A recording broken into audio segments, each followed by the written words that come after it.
আপনারা কি আমার মতো এক প্রবাসীর কাছ থেকে অনেকটা চেনা আর একটু অচেনা রাস্তাঘাটের গল্প শুনতে চান? যেসব চেনাশোনা রাস্তার গল্প আমাদের স্মৃতিতে সবসময় থাকলেও চোখের সামনে দেখার সুযোগ খুব কম পাই, তাই আজ আমি নিয়ে এসেছি সেরকমই একটা চেনাশোনা রাস্তার গল্প। আমার শহর কলকাতা থেকে আমার চন্দননগরের গ্রামের ভিড়ে যাওয়ার গল্প। চলুন তাহলে শুরু করা যাক।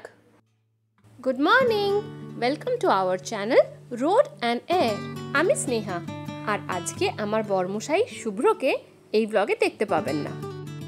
আপনারা যদি আমাদের শর্টসগুলো দেখতে থাকেন তাহলে জানেন আমরা এখন দেশে ফিরেছি, আর আজকে আমি যাচ্ছি আমাদের কলকাতার বাড়ি থেকে আমার দেশের বাড়ি চন্দননগরের একটা ছোট্ট গ্রামে। দেখতেই পাচ্ছেন আজকে দিনটা শুরু করে দিয়েছি অনেকটাই সকালে, তাই রাস্তাঘাট বেশ খালি। কিন্তু আমার আবার এই সকালের রাস্তাটাই বেশি ভালো লাগে, কারণ এই রাস্তাতেই আমি দেখতে পাই আমাদের সেই পুরনো কলকাতা, যেখানে রাস্তাঘাটের ভিড় খুব কম থাকে আর তার সঙ্গে থাকে পাখিদের কিচিরমিচির আওয়াজ। গরম আর ভিড় থেকে বাঁচতেই আজকে অফিস আওয়ার্সের আগেই আমার জার্নিটা শুরু করলাম, আর বাড়ি থেকে হাঁটতে হাঁটতে পৌঁছে গেলাম লর্ডসের মোড়ে বাস ধরতে।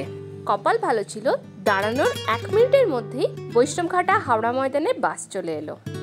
আমার ভাই বলছিল এই বাসের ফ্রিকোয়েন্সি নাকি এখন অনেক কম, কিন্তু আজ আমার কপালটা ভালো ছিল, সঙ্গে সঙ্গে পেয়ে গেলাম। তবে দেখছি এই বাসটা বেশ খালি। বাস যখন প্রিন্স আনওয়াসা রোডের মোড়ে পৌঁছালো তখন দেখতে পেলাম সেই চেনাশোনা ট্রাম লাইন। ভাবতেও অবাক লাগছে যে এখন সেই ট্রাম লাইন অতীত। কয়েক বছর আগেও এসে ট্রাম চেপেছিলাম, কিন্তু তখন জানতাম না কলকাতা ট্রাম সেটাই আমার শেষ চাপা ছিল। নিউজে দেখেছিলাম যে ময়দান থেকে এসপ্ল্যানেডে যাওয়ার জন্য হেরিটেজ রুট এখনও ফাংশনাল, কিন্তু সেটা চাপার সৌভাগ্য এখনও আমার হয়ে ওঠেনি। বাসের লাস্ট সিটে বসে বেশ সময় কাটছিল আমার। বাসের ভেতর আর বাসের বাইরে দেখতে দেখতে চললাম আমি হাওড়া স্টেশনের দিকে। রাস্তা খালি থাকার জন্য বাসও দৌড়াচ্ছিল। আস্তে আস্তে যখন আমরা সাউথ আর সেন্ট্রাল ক্যালকাটা ছেড়ে নর্থের দিকে এগোলাম তখন রাস্তার ভিড় বাড়তে শুরু করেছে, আর তারপর হাওড়া স্টেশনে আসতেই বুঝলাম অফিস আওয়ার্স প্রায় শুরু। হাওড়া স্টেশন আসতে আসতে একটা জিনিস খেয়াল করে দেখলাম, রাস্তাঘাট কিন্তু আগের থেকে এখন অনেক পরিষ্কার, স্পেশালি হাওড়া ব্রিজটা। আর হাওড়া ব্রিজ নিয়ে নতুন করে কি বলবো, ছোটবেলা থেকে ওটা আমার কাছে সবসময় একটা ফ্যাসিনেটিং জায়গা। এই দেখুন, কথা বলতে বলতে পৌঁছে গেছি হাওড়া স্টেশন। কপাল যদি আবার সঙ্গ দেয় তাহলে 5 মিনিটের মধ্যেই নেক্সট ট্রেন। দেখি সেটা রাইট টাইমে আসে কি না। সামনে দিয়ে চলে গেল একটা মেমোরি লোকাল। ওই দেখুন, হাওড়া আর কলকাতায় আসার জন্য লোকজনের ভিড়। আর আমার আরেকটা সুবিধা হলো আমি যাচ্ছি আপে, মেন ভিড়ের উল্টো ডিরেকশনে, তাই দেখুন আমার দিকের প্ল্যাটফর্মগুলো প্রায় খালি। আর চারদিকের ভিড় আর লোকজন দেখতে দেখতেই দেখলাম আমাদের ট্রেন চলে এসছে। ট্রেন থামতে উঠে পড়লাম লেডিস কম্পার্টমেন্টে, আর উঠেই জানলার পাশে একটা সিট নিয়ে বসে পড়লাম জানলা থেকে সমস্ত কিছু দেখার জন্য। ওই দেখুন এখনো কত লোক হাওড়াতে বা কলকাতাতে আসছে। চলুন এবার ট্রেনের ভেতর দিকটা একটু ফোকাস করি, দেখি কোন কোন হকার এই ট্রেনে ওঠে।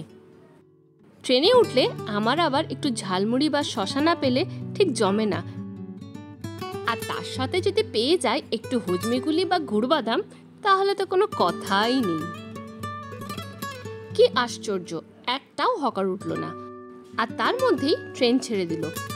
সব হকাররা নিশ্চয়ই এখন ডাউনের ট্রেনগুলোতেই ফোকাস করছে, এখন ওখানেই তো সব থেকে বেশি কাস্টমার না।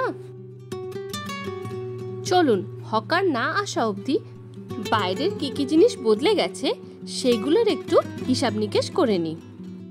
হাওড়া স্টেশন থেকে বেরোলেই এই সবুজের মেলা দেখে মনটা চনমনে হয়ে যায়।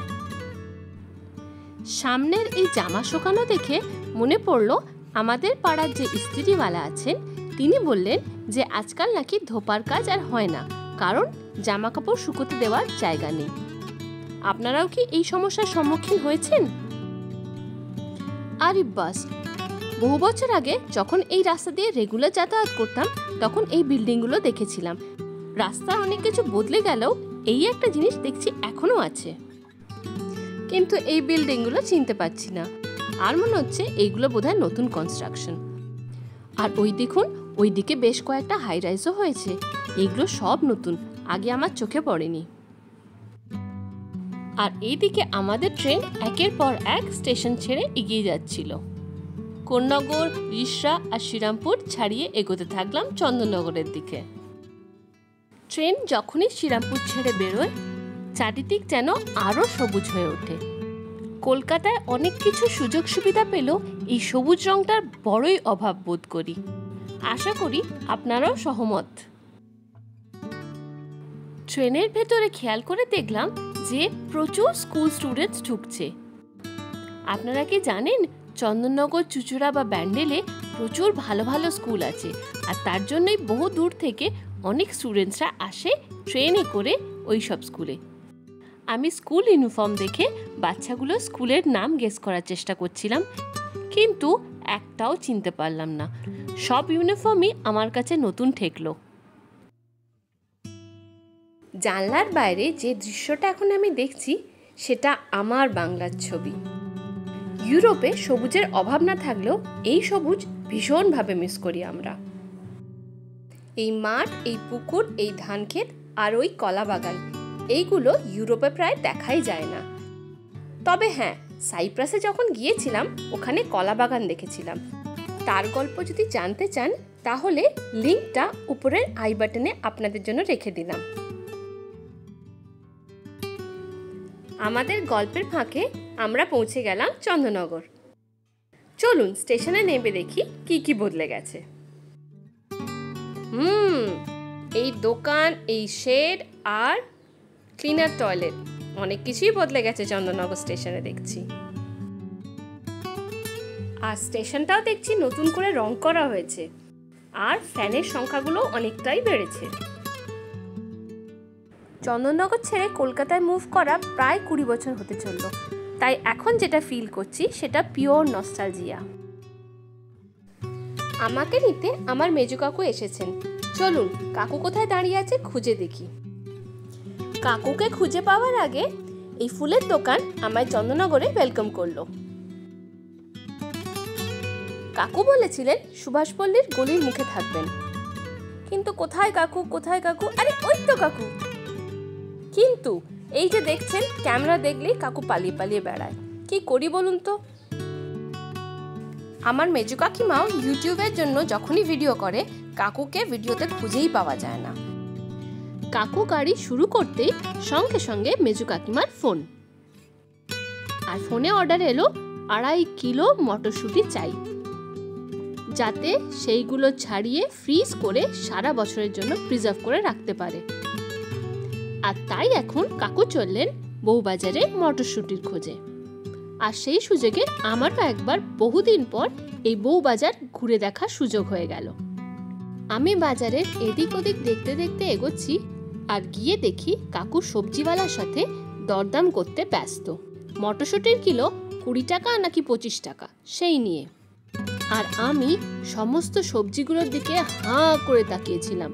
ইউরোপে যদি এইগুলো পেতাম তাহলে এই দেশকে মিস করার একটা কারণ কম থাকতো। ভিন্ডি আর করলা ছাড়া রেয়ারলি ডাঁটা বা কাঁচকলা পাই আমরা। তাহলে বুঝতেই পারছেন এই সবজি কতটা মিস করি আমরা। মটরশুঁটি কেনা শেষ, এইবার চলুন বাড়ির দিকে যাই। সামনে এটা বিশালক্ষীতলা আর খলিশানি পাঠাগার। এই পাঠাগারে ছোটবেলায় আমার অ্যাকাউন্ট ছিল, আমি বই তুলতে আসতাম। আর এই দেখছেন, এটা হলো সরস্বতী নদী। ছোটবেলা থেকেই দেখছি এই নদীতে জল কম, পানায় ভর্তি।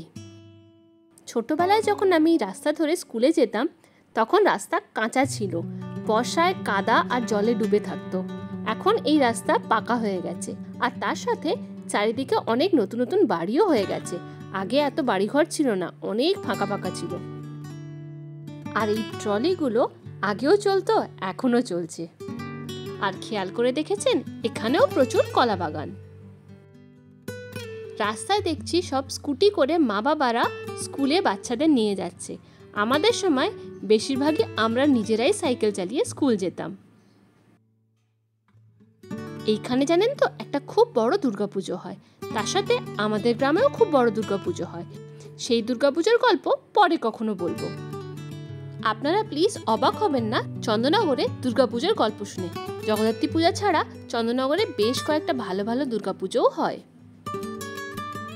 আর বেশ কয়েকটা গ্রাম পেরিয়ে ফাইনালি আমি আমার গ্রামে ঢুকে পড়লাম। ডান দিকটা আমার মেজো কাকুর বাড়ি আর বাঁ দিকটা আমার ছোট দাদুর বাড়ি। আর এই দেখুন, অনিতা কাকিমা আর মেজো কাকিমা বসে বসে গল্প করছে আর আমাদের নিয়ে আসা মটরশুঁটিগুলো ছাড়াচ্ছে। আর সঙ্গে কাকিমার পাটাও ভেঙে গেছে কদিন আগে, তাই এখন কাকিমা সব কাজ খাটে বসেই সারে। আর কাকিমার ইউটিউব চ্যানেল স্বর্ণর সংসারে এখান থেকেই বসে বসে ভিডিও আপলোড করে।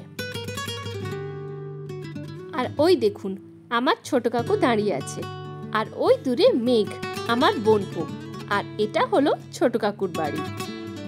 আমার দেশের বাড়ির গল্প পরে কোনোদিন ডিটেলে বলবো। আজ আমি এসেছিলাম কয়েক ঘন্টার জন্য, তাই তাড়াতাড়ি কাজ সেরে ফিরতি পথ ধরলাম। আর ফেরার পথে ট্রেনের হকার আমায় হতাশ করেনি। মৌরি লজেন্স, জিলমিল, মশলা জোয়ান আর আদা কিনে খেতে খেতে বাড়ি ফিরলাম।